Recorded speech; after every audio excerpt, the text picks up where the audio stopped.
Hi friends, it's Gwen. Today it's time for another review, and today I will be reviewing Pledged: The Secret Life of Sororities, written by Alexandra Robbins. This book is it's like a behind the scenes sneak peek of sorority life and the journey of 4 women in their sorority.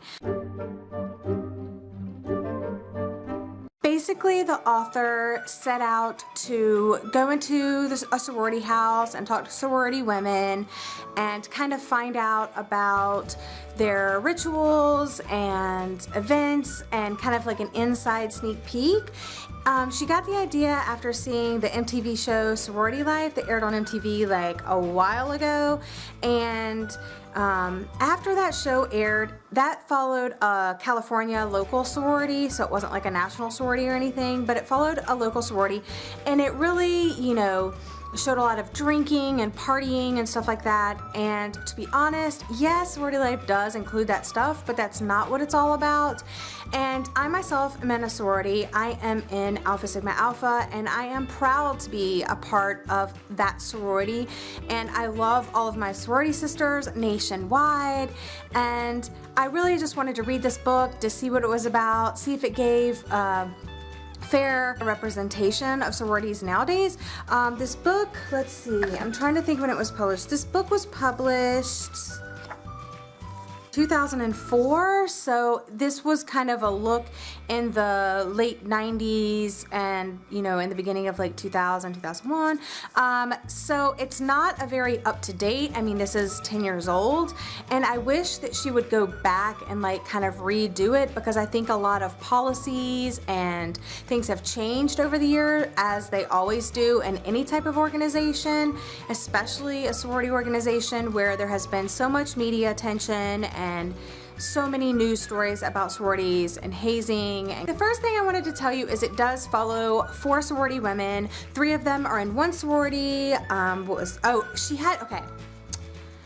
So if you don't know anything about the book, it follows the journey of 4 sorority women, and because of the blanket policy that sororities and NPC has, after that show, sororities and like the National Panhellenic Council was a little upset how sororities were portrayed, so they did a blanket policy, no more talking to reporters.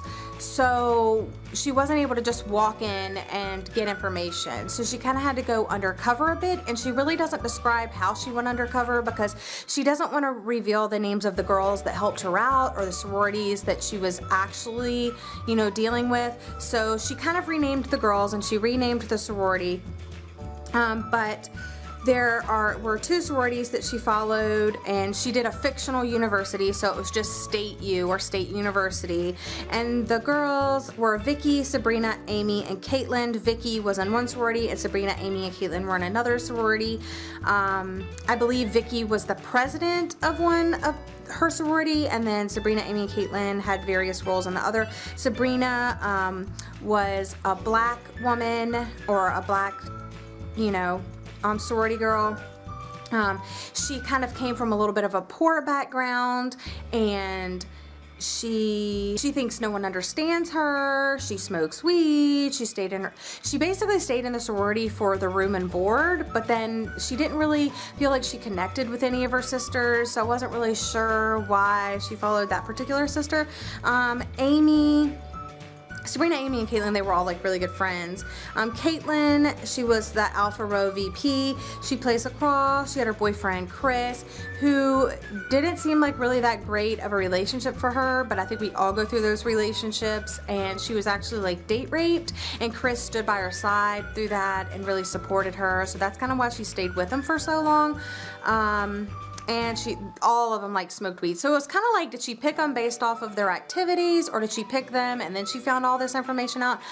That's a little bit about them. So this does follow a typical white sorority, and throughout the book she does give some fascinating details about typical black sororities. Again, I'm not judging. I have friends in all different types of sororities, so there's no hate here. But I thought that some of the comparisons of the 2 were very interesting, and I really enjoyed those parts. So she started at the beginning of the school year and started with pledging and the rush. It was called Rush then, so the rush process and what that entails and how people got chosen and all of that. And then so from fall to spring, you know, up to midday, it talked about different parties that they had, mixers and cocktails. It talked about their relationships with boys and the fraternities and just kind of belonging and feeling like you belong in the sorority, and then sometimes feeling like you don't belong. So I feel like with any organization, you know, that's going to be the case. Kind of hard. It's like one of those quotes that you always see.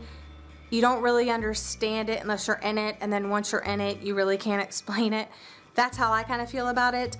But she would attend, the author, Alexandra, is that her name? I keep forgetting her name, Alexandra. Alexandra would attend workshops and conferences that were open to the public, and she also included information that she received in those workshops. And then anybody that was willing to talk to her, she included information from them, and there were lots of quotes from sorority girls at the time, and of course I'm sure she's changed a lot of names, but maybe kept their sorority attached to them. Well, of course, me being in an Alpha Sigma Alpha, I was tabbing anything that was Alpha Sigma Alpha related. I would tab it, and I did get quite a few tabs. Not as many as I would have liked, because I kind of want to do my own fact checking, kind of. I mean, not really, I guess, but I just thought it was interesting to have my sorority tabbed in this book, so I can go back and look at those bits. So she confronts things like alcohol use, drug use, and hazing. For the alcohol use, the girls and that she followed did something called pre-gaming, and it's basically like where there's a party or an event to go to, and you drink and do other activities leading up to that party. And I think a lot of people have done that. I don't think that's, you know, strictly Greek life related. Basically, you're going out for a night to go have a couple drinks, and you drink at your house before you go out because you don't want to spend a lot of money, or just because it's a fun night and you're hanging out with your friends. Another thing, she did cover drug use. It was just weed, so it wasn't really like any heavy drug use. I think maybe she did touch on one other drug, but it was mainly weed and smoking weed. And of course, that is another thing that I do not think is centered around just Greek life. Not because they were sorority women did they smoke the weed. I think they just smoked the weed and they happen to be sorority women, if that makes sense. Another thing that she touched on was hazing. Now, hazing, while she was writing this book and while this was going on, is a lot different, and the policies are a lot different than they are now. It was kind of at a weird time that she was doing this, because there was a lot of policy changing happening about what actual hazing is and what it means and what constitutes as hazing and what does not. Alpha Rho, the one sorority, they did absolutely nothing that could even be construed as hazing, such as scavenger hunts or pledge games, which is kind of a bummer, because those are the type of things, in my personal opinion, that are not hazing, but they kind of bond a pledge class. And then in the other sorority that they covered, other sorority beta, whatever it was, they did hazing and actual things that I considered hazing, but they would have sleepovers and do, you know, play the same song over and over and over, and just different things like that. I'll go ahead and read you what the back of the book says. Oh, the back of the book says, when best-selling author Alexandra Robbins began her undercover investigation, 3.5 million women were part of Greek sororities. Now there are more than 4 million, and I'm sure that's more now, but the culture remains the same. Passing as a student, Robbins convinced 4 women to allow her into the inner sanctum of sisterhood. What Robbins found confirms the rumors: nude parties, binge drinking, eating disorders, violence, date rape, drug use, and humiliating hazing rituals such as boob braiding and body flaw judged by frat boys. Robbins offers a privileged peek through the keyhole view of a secretive society. Her analysis of why intelligent women would sacrifice their individuality and self-respect for the sake of belonging to a group that only offers shallow friendship makes her fascinating and eye-opening reading.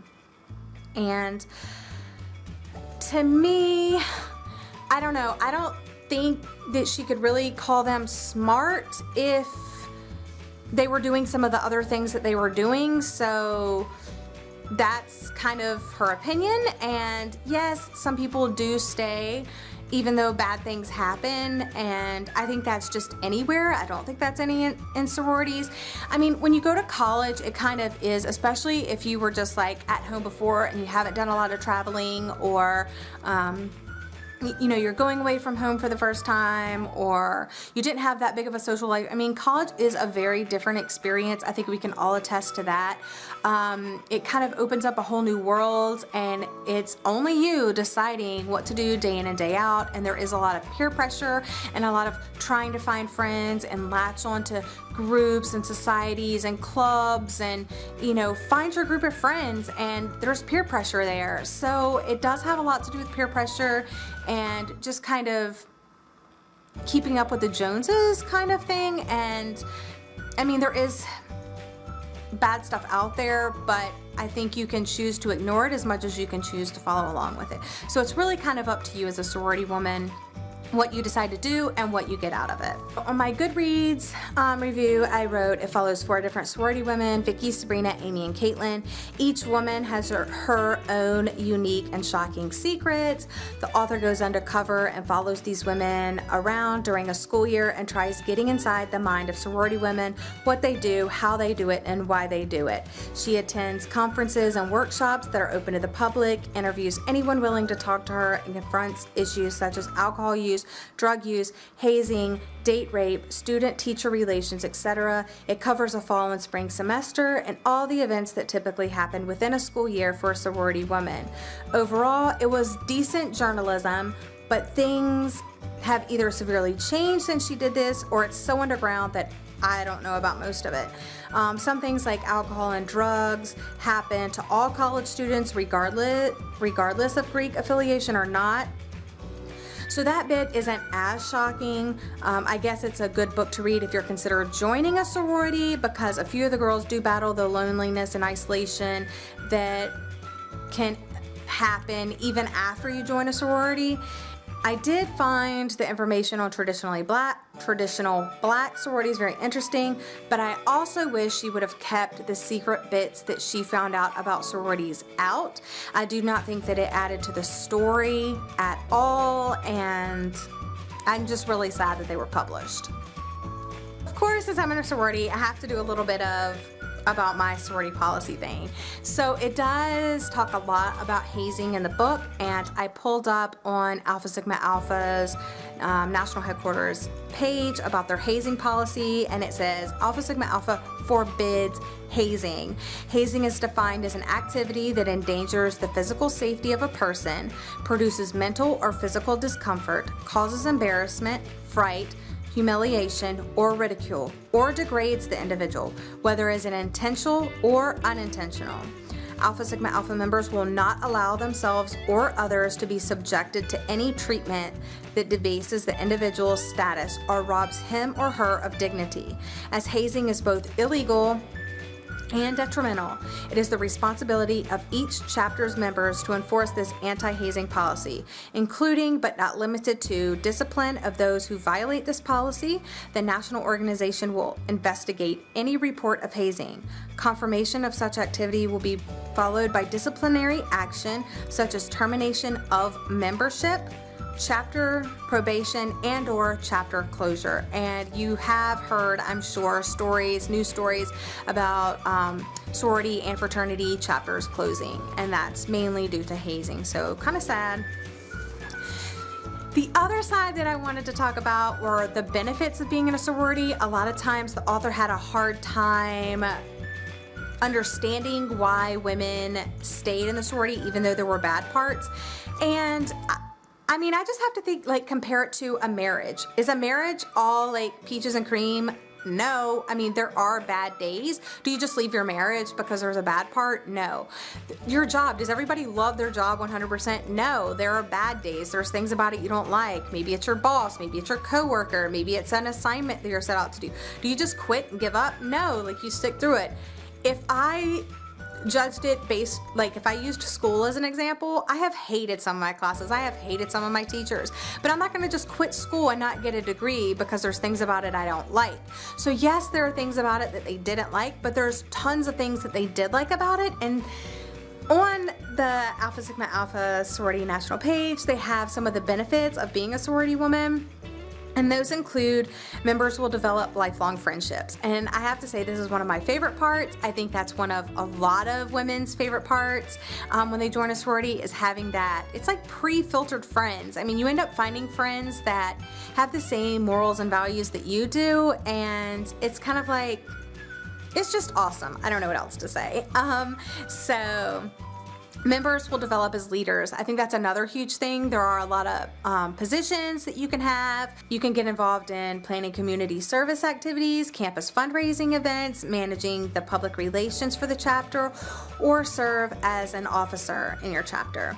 And members will give back to their community, such as we do a lot of philanthropy work. Personally, Alpha Sigma Alpha has S. June Smith Center. We have Girls on the Run, and we have the Special Olympics, but we also raise money and fundraise for the foundation.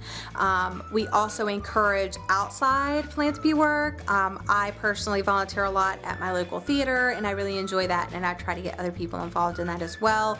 Another one of my sorority sisters always does Clean the Bay Day, where she goes out and like cleans up local beaches and around the bay.